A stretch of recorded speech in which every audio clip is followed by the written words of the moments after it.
Hello everyone and welcome to episode 65 of the WMMA 5 series here on the channel, as it is UFC's on ESPN Plus card in a major rematch on our main event, Dustin Poirier versus Justin Gaethje 2, as this is to really kick off the International Fight Week as far as kind of going into that weekend and that whole week with this card here in Vegas, having the ESPN Plus card in Vegas, and then also the pay-per-view in Vegas too. Really, the idea is have people come in kind of that Friday or Saturday and stay for the weekend. Be a lot of fun. To see a lot of great fights all in one week.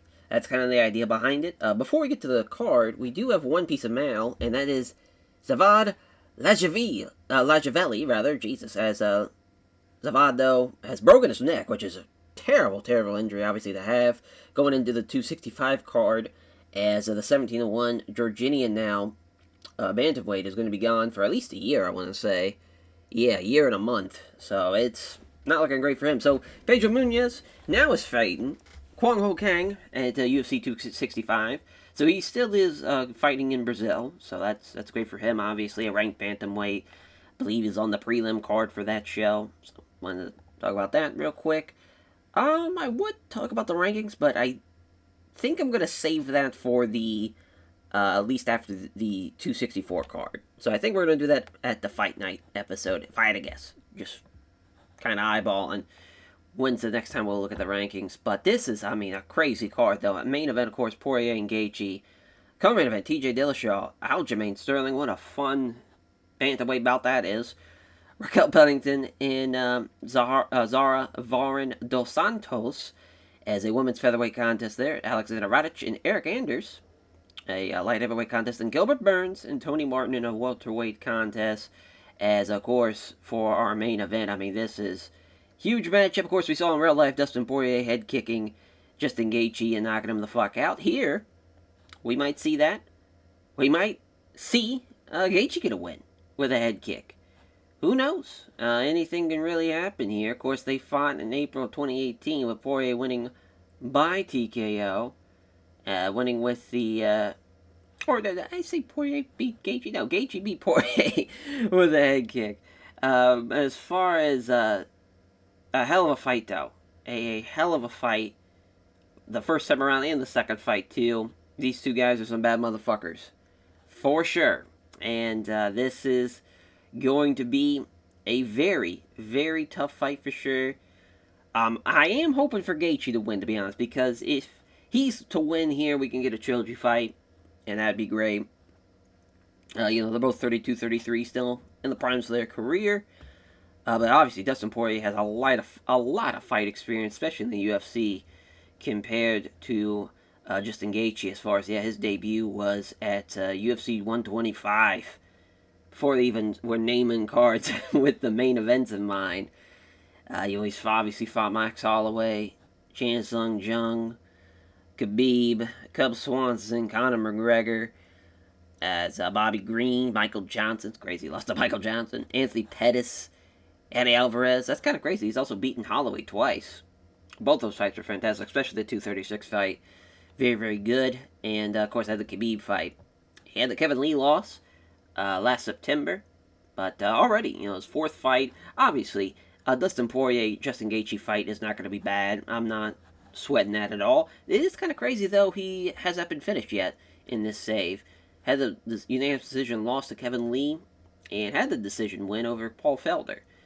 Obviously, the Francisco Trinaldo win, that was definitely kind of more of a gimme for Poirier, and kind of for him to get back into the winning side of things, but he has not had a winning streak since the late 2010s, that 2017, 2018, 19 run, as we'll see if he can get it again here tonight, or will Justin Gaethje get a win? And Justin Gaethje, man, had the tough loss to Gillespie, who seems to be looking to be a champion sooner rather than later, the way he's getting wins.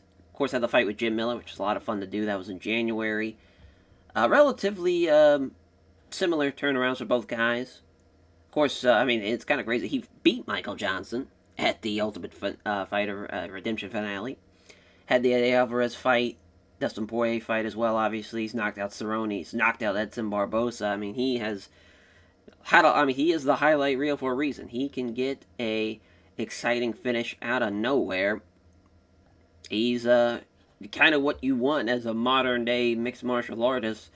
Someone that, even though has a wrestling background, doesn't just, obviously shoot for takedowns or anything. He's looking to fucking bring it. 2 top 10 lightweights, too. I mean, I would say 2 top 10 pound for pound fighters in the world, to be honest. Even though it seem like it, I would definitely say that. And I think that's a great main event, especially for an ESPN Plus card. I mean, my God. Everyone's got to tune in and see that main event. TJ Dillashaw and Aljamain Funkmaster Sterling. Both guys outside the top 10 in the bantamweight division. Similar records, 16-5, 19-5, 11-5, 12-5 for each guy respectively. As far as TJ Dillashaw, of course, 35, coming off of that year suspension, and lost to Uriah Faber, which shockingly happened. Of course, got fucking destroyed by Cejudo, and at the first ESPN Plus card, while leading up back in January. But yeah, beat Garbrandt twice, fought Dominic Cruz, of course, bit of a shocking win over Barrow at the time, and losing to Dominic Cruz in the next fight was pretty crazy too. In hindsight, cause I really don't think a lot of people had Cruz winning that fight going in. Didn't feel like it, at least at the time. Of course, had the John Dodson fight in the finale. Have the Bisping Mayhem tough season.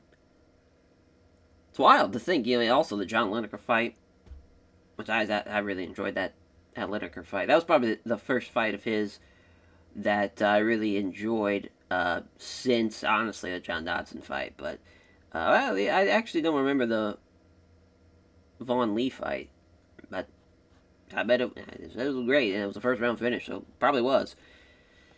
So yeah, I mean, this is a man that is looking for redemption in a lot of ways, and looking to get back for maybe one more title fight. We'll see how he does, though, against Aljamain Sterling. Of course, Aljo was a Division III All-American wrestler, which is kind of crazy to think about.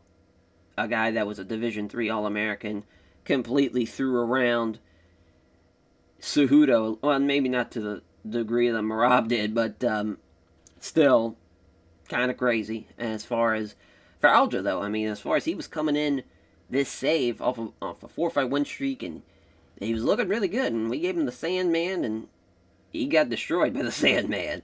So that was awesome for us. But Cody Sandhagen doesn't fight like he does in real life in this, unfortunately. But then he beat the Yanni, or he lost to Yanni, rather. Jesus, as of course Yanni now just came off of a loss to Cejudo. Or rather, yeah, I mean, for Cejudo and Yanni. I mean, as far as, of course, they just came off of their title fight. And for Brian Keller, as far as getting that win, he finally got a win. First time in the save back in December, the rear naked choke. This could be over in an instant, to be honest, as far as a lot of guys looking to make a big splash in that bantamweight division. It's such a fresh division. Seems like everybody is getting thrown around left and right, and they're looking good. Looking good to make a top 5 plunge into that top 5 for TJ Dillashaw or Aljo, whoever wins tonight. For Rocky Raquel Pennington and Zara Varan dos Santos, is kind of crazy. Of course, she had the big win in her kind of leaving the UFC fight. She goes off, fights in, I want to say it was Bellator? Yeah.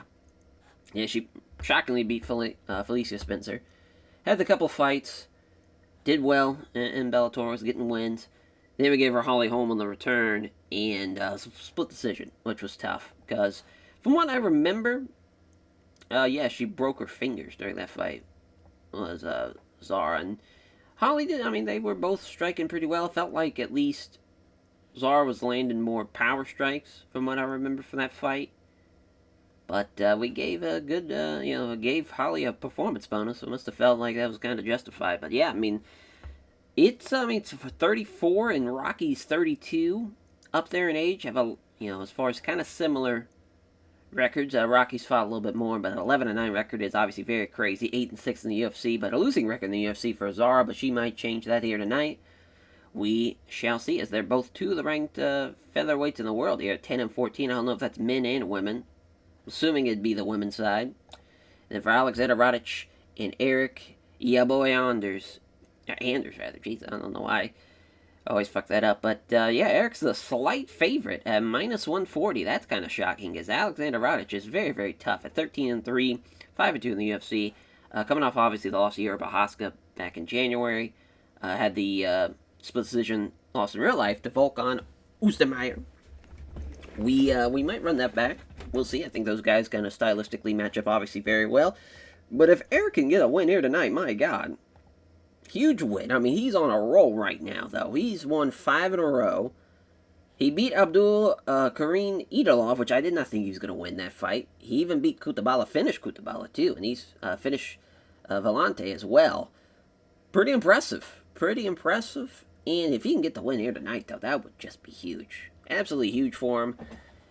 We'll see how he does. Obviously, crazy athletic, and was on the Alabama football team, and a guy that is honestly really fucking talented. He just got into the game a little too old, I think, really. I mean, he was about mid-20s, little. I think he was 26, 24, something like that. A little bit old, but, you know, he's 10 years in pretty much to his career right now, damn near. When you think about his non-UFC fights and whatnot. I mean, he's got a great chance. I really do think he's got a great chance. He's a good grappler. So this is your grappler versus kickboxer battle. And you always want to kind of hedge your bets to the grappler side. But if Rogers can catch him with a head kick or something, you never know. Gilbert Burns and Tony Martin, I'm sure for Gilbert Burns, he probably would have wished he was fighting at the Brazil pay-per-view. But here against Tony Martin, both guys 18-5. Gilbert Burns, funny enough, though, 11-5 in the UFC, where Tony Martin is 10-5. Something must have got fucked up there. That's I guess they didn't have the similar amount of fights and as far as like not in the UFC.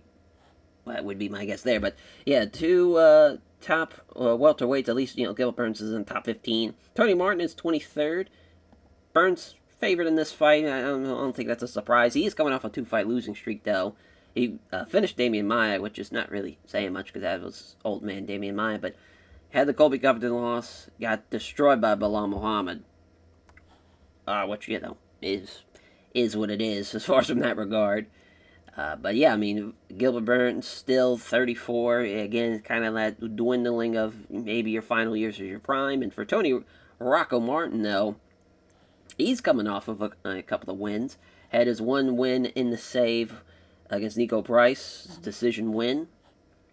That was at UFC 250 back in May of 2020. So he's been off for damn near a whole year. Actually, a year and a little bit of change. So here he is taking a fight against a guy like Gilbert Burns, who can strike with him, but he's probably the better grappler, and I'm sure he'll use his grappling today. As that is the prelim, or that's the kicking off the fucking show as well. I mean, that's crazy. It shows you how stacked this card is. As the prelim main event, Jocelyn La Pantera Edwards, the Panama City native, is making her UFC debut here. As far as she's had a couple of fights now in the UFC for, I want to say at least 3 or 4. I would damn near say she's a veteran at this point in real life. But for Panny Kins, I always forget how to. I want to say it is Kianzad. I want to say it pronounced like Kianzad, but Bonsai Kanzad, as she, the Swedish boxer, as far as both girls, they only have a top team, Bulgarian and then American, but for Kanzad, which was one of the, really, I would say, a pretty formidable prospect for women's bantamweight. I think now it's kind of ran its course on that, but she did beat Julia Avelia as well, though, back in September in their first fight in the save. I mean, for her to have as much fight experience as she has as a woman fighter as well, still not even 30, she's got a good chance. But, I mean, for Edwards, a 5'6", she won the women's, was it the flyweight? Goddamn, yeah, she won the flyweight women's title and won, which is very crazy to think about. Here she's fighting in bantamweight, though.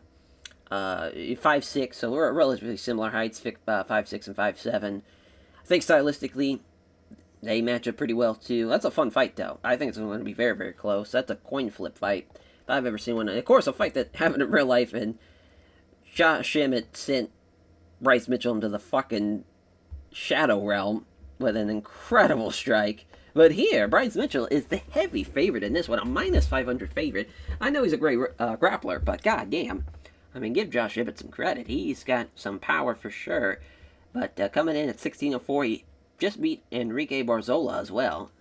Did a really good performance as far as majority 30-27. He's knocked out Michael Johnson, which is just, again, crazy. He's beaten Miroslav Becic as well. Had the Arnold Allen and Chan Sung Jung fights, which those are two very, very tough guys. But yeah, I mean, Bryce Mitchell, obviously very, very tough. 4-1 in the UFC. He hasn't ranked yet, which is kind of wild. He lost to Leon Murphy in a split decision. He beat Andre Fili by split decision in his previous fight. So 2 split decisions. One going his way, one going against him. So we'll see. We'll see what happens here. I just don't think he's such a heavy favorite in Bryce Mitchell, but we'll see, though. Then Tom Aspinall against Alexander King Kong Romanov as the Moldova heavyweight taking on Tom Aspinall, who is the favorite. Of course, Tom Aspinall shockingly lost to Chai Lewis Perry back in his first fight in the save. Ever since then, he's been getting submissions left and right, running through the corpses of the heavyweight division of the non-ranked guys. And I think this is going to be his last non-ranked guy. If he gets the win here tonight, it'd be his 5th fight, 4 wins. And for Alexander King Kong Romanov, though, at 12-2, 1-1 in the UFC, he lost to Yair Rozenstruik, which has a tough loss. He got finished right before the end of the bell, too. It's kind of crazy that he beat Juan Espino, though, as well. Oh, actually, that was the first fight in the saved up. But he's waited almost a year for this fight.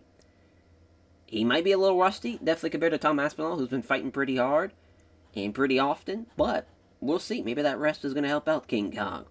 And for Nong Stamp and Paige Van Zandt, I mean, we'll see with old Paige Van Zandt. I can't believe she beat Silvana Gomez Juarez. I thought for sure, Juarez rather, definitely thought for sure she was going to lose that fight.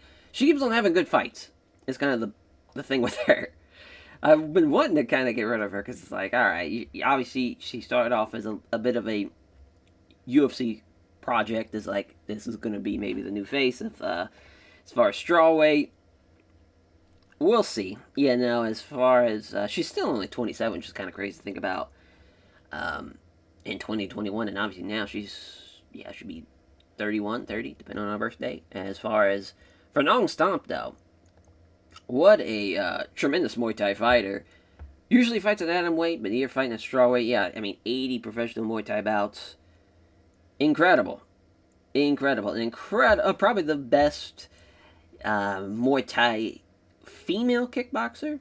Or that wouldn't be a kickboxer, that would be a Muay Thai fighter. She probably is the best female Muay Thai fighter on the planet. Especially at this point, only 23. She is 5'2" for strawweight. That's a little small. But I think she's going to be incredible, though, as far as with her kickboxing and Muay Thai skills. Because she doesn't have to just get you in a clinch, too. She can use her head kicks and her body kicks. And she's just great all the way around, striking-wise. If Paige Van Zandt's going to get this win, it's got to be through her grappling, for sure. As far as Nong Stamp, she beat Janeza Morden. I don't even remember that fight. October 20. That was in Scotland. Oh, she cracked her ribs. Oh, that is tough. Probably a body shot, if I had to guess, off of that. But that's going to be an interesting fight. And then for Brendan Allen and Carl Robertson, Baby K and All In Allen, 14-4, 9-3. Brendan Allen, good favorite, minus 250. 14-4, 2-1 in the UFC for Brandon Allen. He just came off of a loss to Trevin Giles, though. Beat Kevin Holland before the save, and then beat Andrew Sanchez, who was ranked. So this is his first non-ranked guy in Carl Robertson, but both guys are looking to get into that middleweight division from Neptune, New Jersey. Of course, former Glory kickboxer, which is interesting to have such a great kickboxer, and now he's looking to develop a submission game. I think he's going to give Brendan Allen a lot of problems, and I think this is a great fight stylistically here. He's fought Glover Teixeira. He's fought Darren Stewart as well, Roman Kopylov, Cesar Ferreira. He fought some tough guys. Jack Marshman. Marc-Andre Barriat, too, was a tough one. That was he lost by TKO in that one, too, in the third round. He's a tough guy for sure. And this is a tough bout for him. Him being at middleweight, I think, is gonna help him out a lot, though. Actually, but Brendan Allen's a pretty big middleweight too. He's got the higher, I guess, height. So I don't know what his reach is gonna be. But I guess we'll find out. As our main event, though, they fought once before. Of course, at the main event for the UFC Fox 29 card, Poirier winning by TKO. 9th time Dustin Poirier's main event at a UFC event. 7th time for Gaethje. Gaethje has won 3 of his last 5 fights by knockout. Both are world-ranked lightweights, 5 and 9 for Gaethje and Poirier, respectively. For Dustin Poirier, he's fighting really for a title fight here. This win will set him up pretty perfectly. Because now that Kevin Lee has now lost the lightweight belt, the lightweight belt's getting kind of tossed around a little bit. Now, for Poirier, he's got a real good chance to finally be the lightweight champion. We'll see, though, because Justin Gaethje is a very formidable opponent, of course. I don't know why I clicked on his little profile, but felt like we did it with Dustin Poirier. We figured we should do it for Gaethje. He is the favorite on the book. That's that pick, 6-1. So we'll see. As for the 2 bantamweights here for TJ Dillashaw and the Funkmaster Aljamain Sterling, Dillashaw sure hasn't won since August of 2018, but he's only had about 3 fights. Yeah, because he has completely 2020. It was completely cut off. So 2019, the Cejudo fight, and then took the year off, and then had the fight obviously with Uriah Faber. So it's really not that crazy of a stat, but we'll see, though, if he can beat him. Sterling is the favorite. I'd actually favor Dillashaw, but who knows. As he has Zara Varon dos Santos, 8-inch reach advantage over Rocky Pennington. We'd love to see her get a knockout win, but I doubt it. Probably going to go the distance. We'll see how that one develops. And then 2 men have finished 3 of the last 5 opponents. I think we're going to see a finish here tonight, too, between these 2 men. As Anders, though, he's 23rd on the rankings, 11th is Radic. This is a hell of a fight, though. Could be, I wouldn't say it's the fight of the night, probably. That would probably be the main event, but it's got a good chance of being one. And for Gilbert Burns and Tony Rocco Martin, Martin has won 3 of his last 5 fights by decision, as he trains the American Top Team, which Burns is 0-1 against other members of that team. And Burns, though, is the favorite, and I'd say rightfully so, on the Blurcat staff picks. As Edwards in Kianzad. As Kianzad, though, is the Blurcat staff picks. Jesus Christ. Against Jocelyn Edwards. As Edwards, I think she's going to give her a very, very tough fight. I think she can even pull off the win. Again, it's just crazy that Bryce Mitchell, Thug Nasty himself, is such a heavy favorite. I just don't see it. I know Mitchell is training at Team Alpha Male, which is... Emmett trains at Team Alpha Male. Oh, that's interesting. Bryce Mitchell at Team Alpha Male probably would go pretty crazy, but obviously just Bryce Mitchell, he's a one of a kind. A one of one. And, man, if Josh Emmett can just send him into the Shadow Realm like he did in real life, be a crazy moment. For Tom Aspinall, though, 5-inch reach advantage. If he beats King Kong here, again, he'll get a ranked heavyweight next. For Nong Stamp and Paige Van Zandt, Nong is the, wow, she's not even the favorite in the Black Stat picks. That's kind of crazy. I definitely would hedge my bet towards her. We'll see, though. And then for Brendan All-In Allen, he is the Blurcat Stat picks favorite on this one, but, Robertson does have Dan backing him, so he's got one guy backing him. We'll see how this one plays out. Herb Dean's our free cage side judges. Here we go. They touch gloves already. Brendan Allen goes for a takedown. He's got it, too. Oh, wow. So let's see what Brendan Allen's going to do on top. Going for the armbar. For the bottom is Robertson. Not getting it. Now, Allen looking for the leg lock. Oh, wow. Both guys going for submissions here. Oh, Brendan Allen's just going to lay and pray. We don't want to see that. Leg lock attempt. Robertson stops that. Keeps the guard tight. And, yeah, they're standing up. Good thing they stood him up. Robertson now throws a quick punch to hit it, though, and now there's a weak left jab. I believe it's a weak left. Oh, no, just weak tentative jab from Allen, and now 1-2 from Robertson fails to land. Both guys aren't really landing. Here comes another takedown attempt. This time he doesn't get it, though. Gonna push him against the cage. Yeah, not a great start off to what's supposed to be a great 2 weeks of fighting. Pretty brutal. Roberson, hook doesn't land to the body. God damn it. Roberson, please land a strike. You're the only guy throwing. You're my only hope. Oh, he's got him against the cage now. Just a brutal affair. That this is exactly what we did not want to see between these two. It started off fine. And then once Allen started laying prey, that was it. But there we go. There's a left cross from Roberson, but now Allen again. Looking for the trip. There, a good solid base there from Roberson, but now he's pinned against the cage. Oh, they got out of it, though, and now they're wrestling again. Looks like Roberson's got the better of him. Looking for a sweep. Great outside leg trip. Too bad there's not enough time for him to do anything. Damn. I really want to give it to, Carl Robertson. Just for the sake of entertainment purposes, I would give that round to him. So it'd come down to the final round. And Roberson now with trip takedown. Great inside leg trip. With a lot of time left. Roberson is getting tired, though. See what he can do. Oh, Brendan Allen, armbar. Oh, I see why Roberson wasn't trying to take him down. Yeah, Brendan Allen's pretty tough on his back. Nice win. He saved that fight from being pretty terrible. But nice win, though, for Brendan Allen. I can't knock him on that one. And he wants Dusko Todorovic. We could probably make that happen, as he thinks I'm going to connect it to Stanford MMA, also sponsored off his friends, family, and supporters. Nong Stamp. Paige Van Zandt. This is going to be a tough fight here for Van Zandt, in my opinion. We'll see, though. She is the Nevada native. And Stomp, looking to come in. Pressure it. Back into the pocket here. Nice straight right hand that lands hard. Already. Yeah, head kick. Just too much of an incredible striker. No, Van Zandt with a left hand. Missed on the combination with the body kick. Long Stamp still pressuring her. Can't land the head kick, though. Two left hands, though. Left hand. Big right, it's avoided by Van Zandt. Countering the jab. There's a great head kick. Rocked her with it. Looking for the Muay Thai clinch here. Oh, boy. Oh, ends up fight. Oh, my God. Knees her in the face. Down she goes, yeah. Easy money there for Nong Stamp. I could not believe people were backing Paige Van Zandt there. That was crazy. What a win. And she's just a force in there at 5'2". Just that little strawweight with all that power is kind of scary. She is doing Thailand proud with her Muay Thai. She's looking tremendous out there. I don't think Van Zandt was ranked, unfortunately, for her, but she probably is going to get a ranked opponent here sooner rather than later. Actually, Paige had to have been ranked.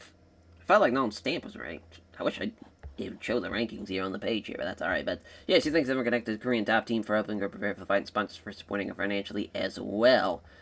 Great shit there. Tom Aspinall and Alexander King Kong Romanov. Mark Goddard's referee. Cage-side judges here. Fight begins. They touch gloves. Aspinall comes in looking to unleash some strikes. Now he's looking to take a shot in, but Aspinall simply took the initiative first. And there's a nice right hand. Jab and a right hand.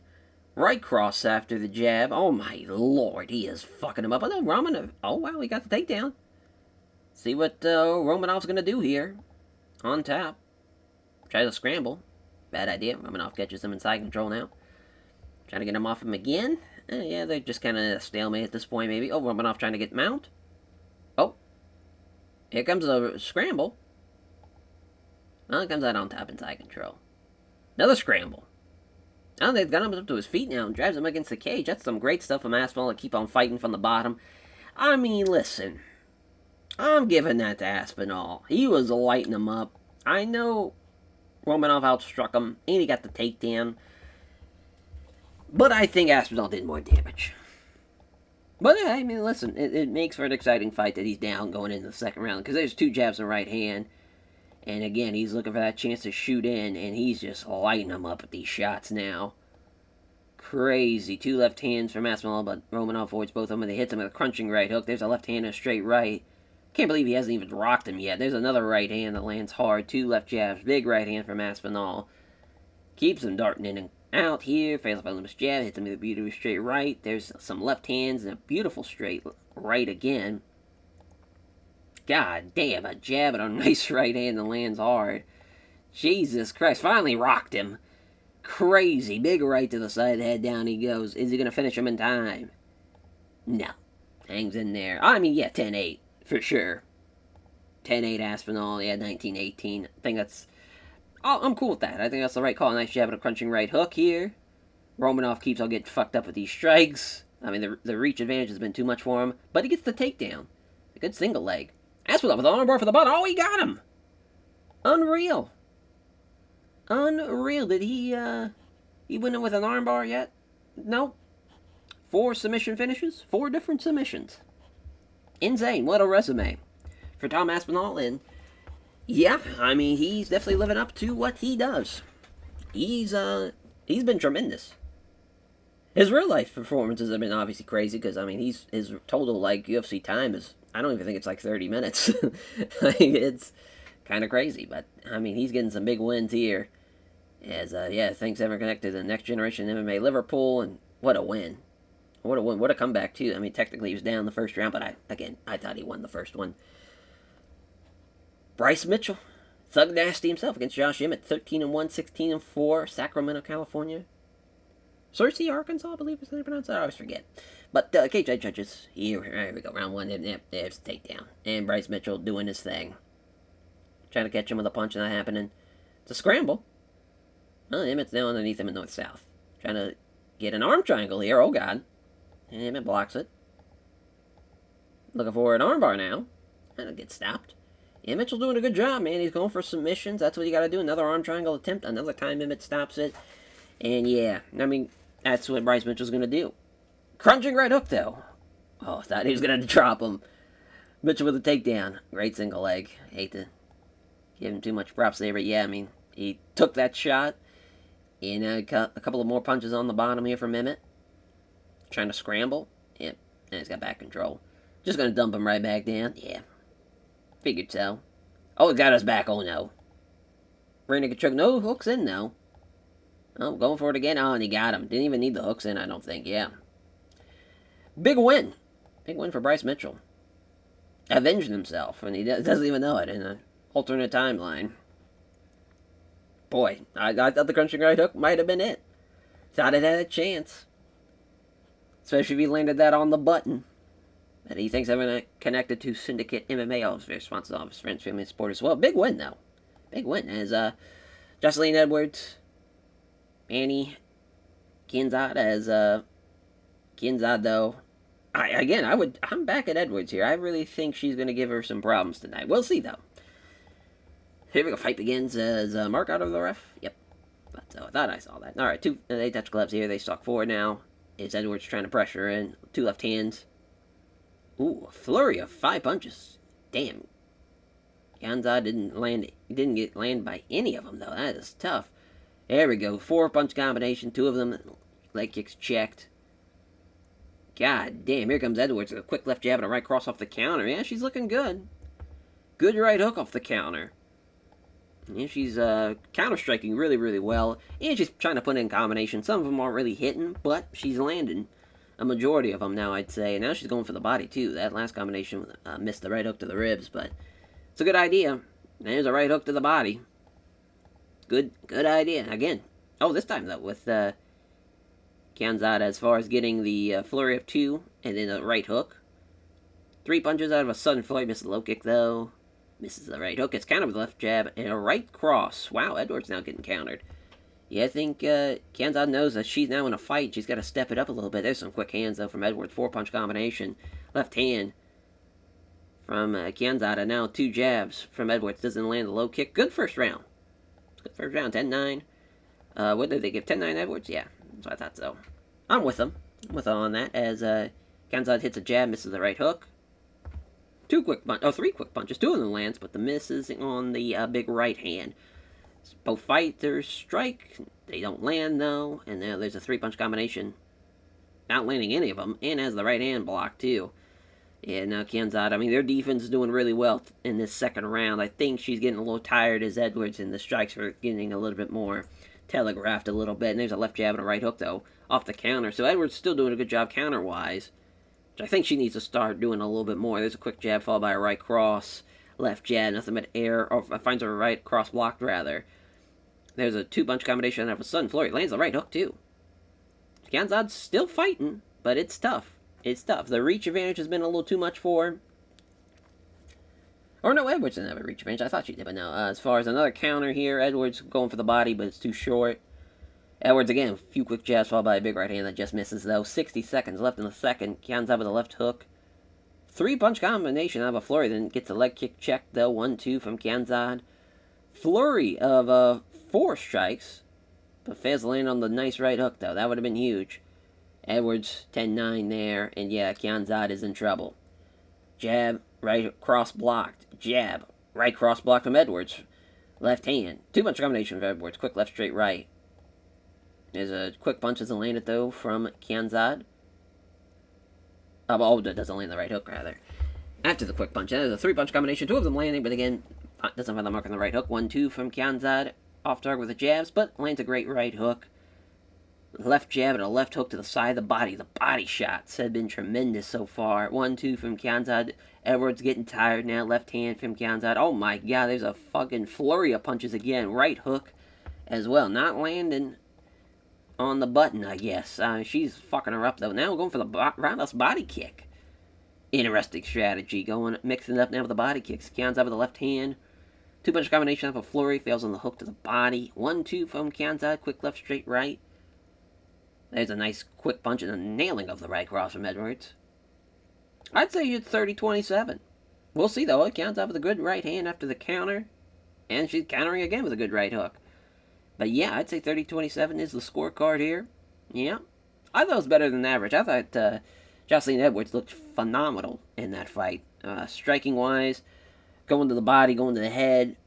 Threw in some body kicks, but for the most part, kept it boxing, and I think that was the right call. As, yeah, what a big debut win for her. She's going to be tough. She's going to be tough. And then for our main card, starting off with, of course, Gilbert Burns and Tony Martin as Hard Knocks 365, another American Top Team member. See if they'll go back-to-back tonight. Jason Herzog, our referee, and they touch gloves here. They meet in the center. Left jab, right hook's blocked. Left jab and a leg kick from Martin.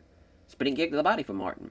There's a jab and a left roundhouse kick to the body. These guys are throwing. Left jab. Doesn't find the mark on the right hand. Now there's a jab and a right cross. Nice little 1-2 from Martin. And now Martin counters with a good right hook. He's looking really good tonight. Left hand from Burns. Fails on the combination in with an attempted head kick. Looking for broke, and there it is. Powerful head kick. Down he goes, and Martin might finish him in the first. Gonna hang in there is Gilbert Burns. He's a tough son of a bitch. You're gonna have to do a little bit more than that. Still firing with punches. Obviously, he's won the round. And you don't want to get too caught up in this. And yeah, it doesn't posture up. So yeah, just going to make sure that he stays on top and in control. Obviously, 10-9 round for Martin. See what happens here in the second. Neither fighter can land a significant strike now. Burns gets countered again. It's a quick left jab and a clean right hand. The counter striking from Tony Martin has been the difference maker. Left hand from Burns, though, off the counter. There's a jab and a crunching right hook. Halfway point in the second. Burns with a takedown. First takedown of the fight, and that's a brilliant sprawl from Tony Martin and stands him back up. But he's getting tired now. There's a left hand, doesn't hit the head kick though. Right hand's blocked from Burns. Both guys, or at least Martin doesn't hit the left jab and the right hand. Quick kick to the lead leg from Martin. There's a quick left straight right from Burns to end it out. At least he ended it out on a high note. But yeah, I'd say Tony Martin still won that round. Burns needs a finish if he wants to win this one. Takedown attempt. Almost got away, but not quite, so still got a hold of him. Got him against the cage. A couple of short punches to the body side of the head. This is definitely going to help him out a lot. Oh, well, the referee, Jason Herzog's going to stop that, which I'm cool with. It was about 2 minutes of that. They engage. Now Burns off target with a jab. Scores the left kick to the body. Jab. Right hand blocked. Right hand blocked again from Martin. Man, just great guard from Tony Martin, too. There's a crunching right hook after 2 left hands from Martin. Oh, and Burns is wobbling. Does not go down, though, but he's definitely hurt. And there's a big right hand that rocks him again. Oh, my God, big uppercut. Call the fight off, please. Thank God. Whew. Jason Herzog let him get fucked up. But Tony Martin gets a finish to kick off the show. What a win. See, name checks everyone at American Top Team as well. And for Gilbert Burns, that's definitely a fight you want to look in the mirror afterwards and really reevaluate some things. When you're a favorite like that, he pretty much got outclassed the entire time. Not looking good. But he name checks everyone at the American Top Team does, Tony Martin. And I mean, American Top Team, obviously a great gym to go to. And you're going to get some great training. As for Alexander Radic, taking on Eric, ya boy, Anders. As Eric's, I would say he's the favorite. And yeah, the betting line has him as a -140 favorite. think the grappling's going to help him out a lot here, but we'll see how the kickboxer does. Jason Herzog's the referee, cage side judges, and Anders fighting a little bigger than 205, which is kind of crazy. Probably fighting around 215, maybe even 220. Oh, there's that stiff head kick, though. And we talked about that head kick being a difference maker, and that might have just sealed the fight. Oh my god, oh, he overcommitted, though. Oh no, Anders now. Look at her scramble. He's on his back now. Anders is on top. But Radic goes for a scramble, ends up in half guard. What in the world is going on? Now there's a quick underhook. They quickly scramble here. He got him up against the cage now. Oh, big short left uppercut from Anders. Right to the side of the ear now. God damn. Another sharp right to the ear.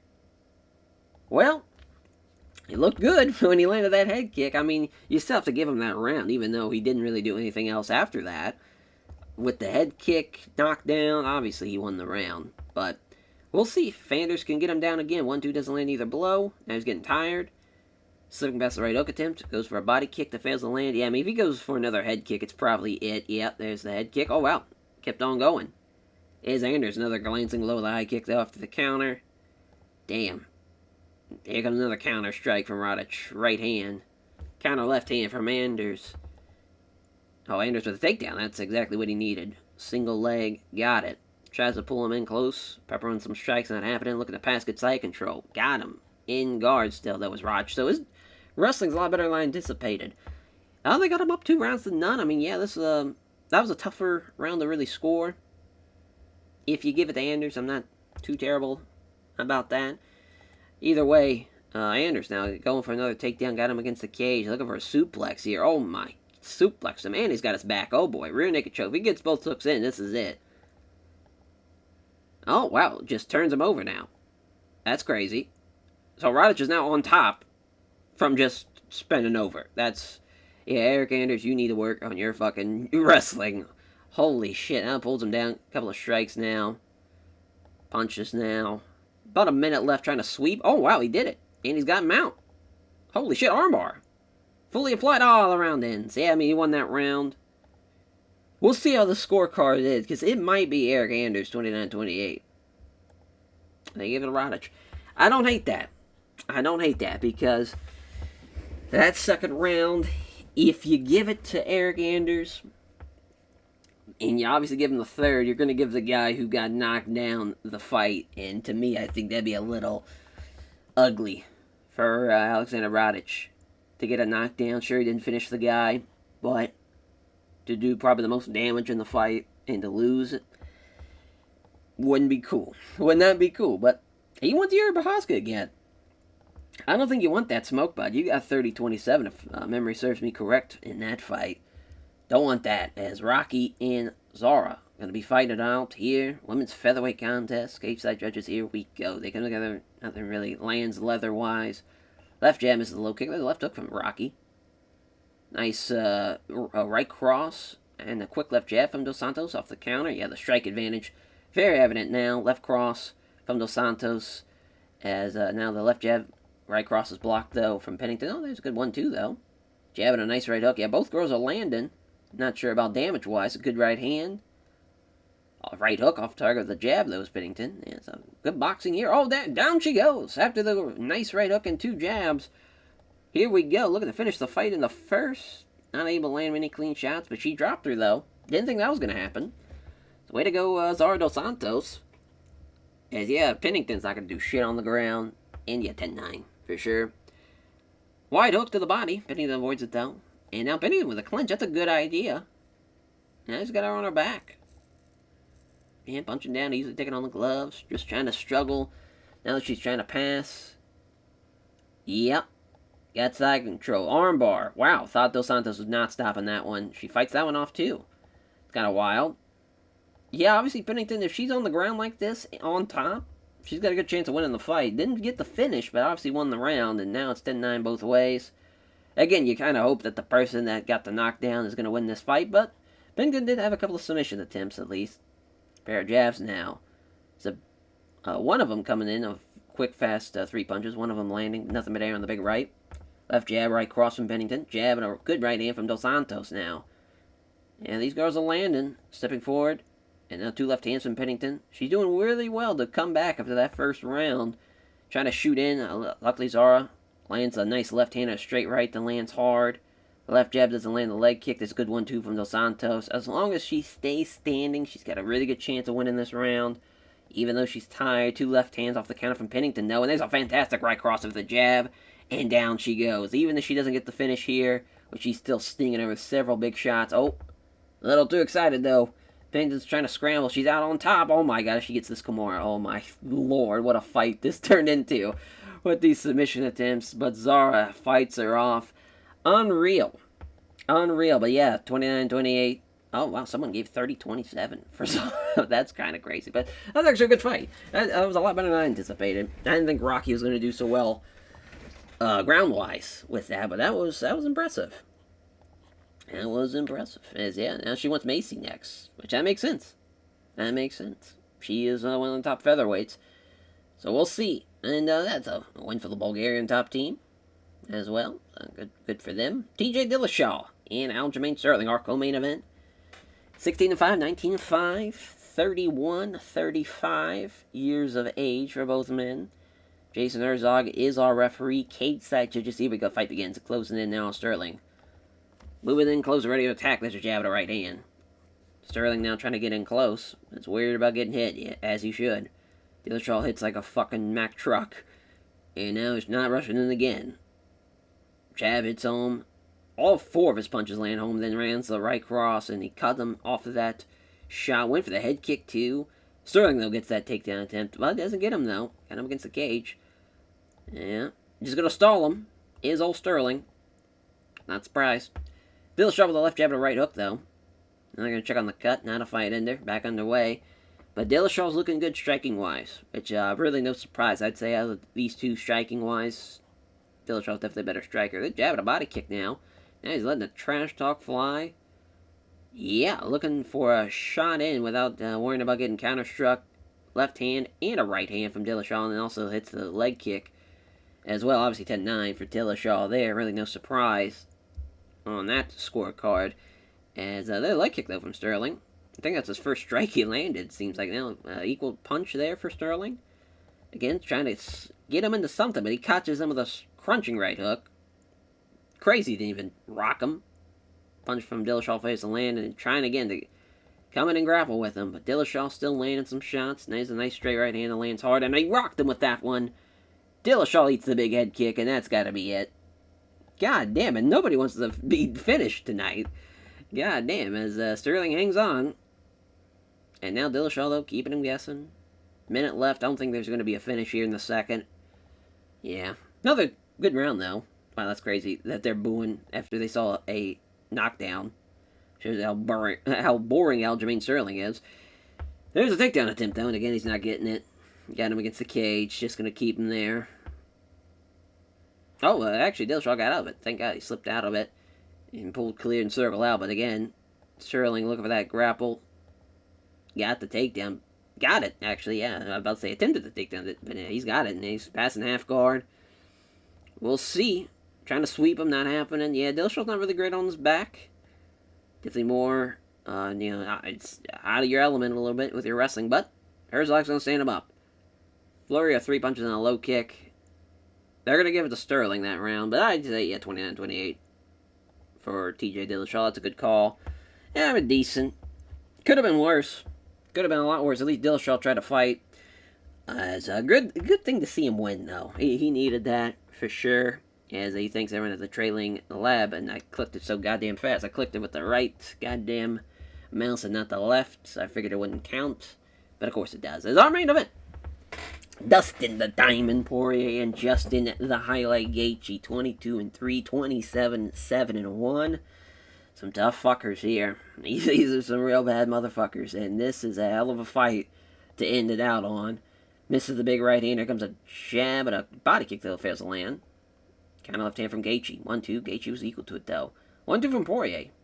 5-punch combination from Gaethje. Jesus Christ. 4 of them landing, but he doesn't hit the right hook to the body. Doesn't have the reach for a counter jab from Gaethje now. Combinations with a head kick attempt, but fails to land for Poirier. Right jab fails on a leg kick attempt. Left jab, right cross from Gaethje. Gaethje stunning his opponent now. Scores with 3 punches out of a flurry. Misses the right hook. Good technique here from Poirier. Lands 5 quick punches. Counter jab. 2 counter jabs from Poirier to be exact. Now Gaethje lands 2 of the flurry of 5, but his big right head kick, big right hand rather, excuse me, follows up, misses. As Poirier misses the left hook, that's blocked, but he hits the jab. Scores a 2-punch combination of sudden flurry, lands a leg kick. As Gaethje quickly throws 4 punches, and 2 of them landing. But he's well off target with a head kick, though. Left hook from Poirier. Straight left to the jaw. Knocked him down. Down goes Gaethje, and Poirier looking to finish him here. And again, the tough son of a bitch is not going away. Much like a lot of people have been tonight, and obviously that's round 1 for Poirier. We'll see how Dustin does here. In the second, we'll see how Gaethje responds as a left jab and a left hook to the body, rather. It's a good 1-2 from Poirier now. Ooh, what a counter. Counters a left hand with a sequence of quick jabs, and followed by a nice right hook. Or right cross, rather, excuse me. Here's a punch. Poirier dodges past the right hand. Nailing the left cross for you. I mean, being a southpaw is a little tricky to deal with. There's a left round kick to the body, though, from Gaethje. Poirier now with some great boxing. 3 punches, then hits a left cross. Yeah, I mean, that's another tough left cross here. Hook doesn't land to the body for Gaethje, but left jab lands. 5-punch combination for Poirier. 2 of them landing. Disconnect with the left hand, though. Another quick combination, this time from Gaethje. 4-punch combination. Poirier's getting tired, which is not a good sign, because he's got about 3 more rounds left. And there's a jab and a body kick, though. There's a 2-punch combination out of a flurry and then a good leg kick from Gaethje. Beauty of a straight right hand from Gaethje here. Oh, from Poirier and from Gaethje. I would say, and Gaethje's, again, on rubbery legs. This has got to be it, though. 20 seconds left. Is he going to stop it? He does. Big win for Dustin Poirier. Of course, a great fight. Of course, those 2 men, I kind of would have loved if Herzog would have let him go for a little bit longer, but obviously we're not seeing how deadly those strikes were. Maybe it would have been real bad and that would have been late stoppage, but just selfishly would have loved to see him go into a 3rd round, but Gaethje had already been knocked down already before that, probably the right cause. He name checks everyone at American Top Team, all his very sponsors, all of his friends, family, and supporters. A tough fight, and gives a show of respect to Justin Gaethje as well.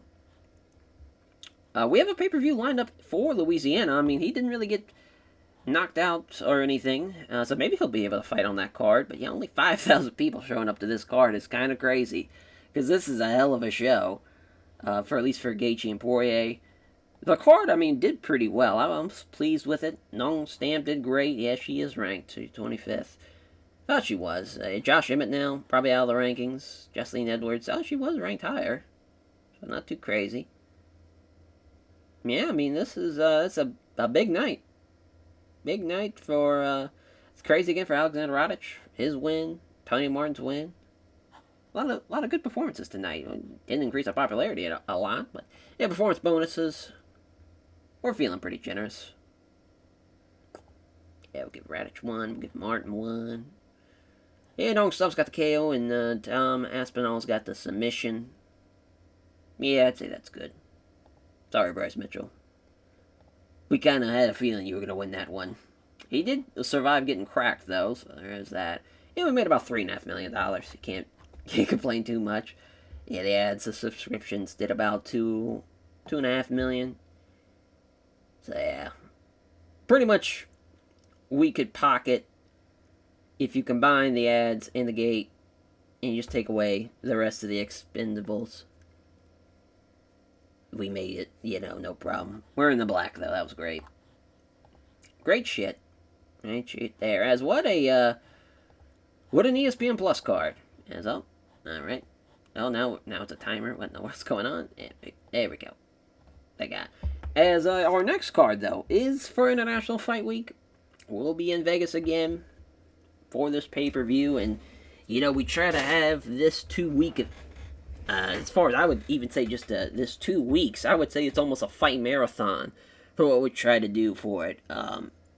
Try to give everybody a great chance to see some great fucking fights. Now, Gleison Tebow retired. That was crazy. Oh, I want John Lineker. That would be a nice snag for us.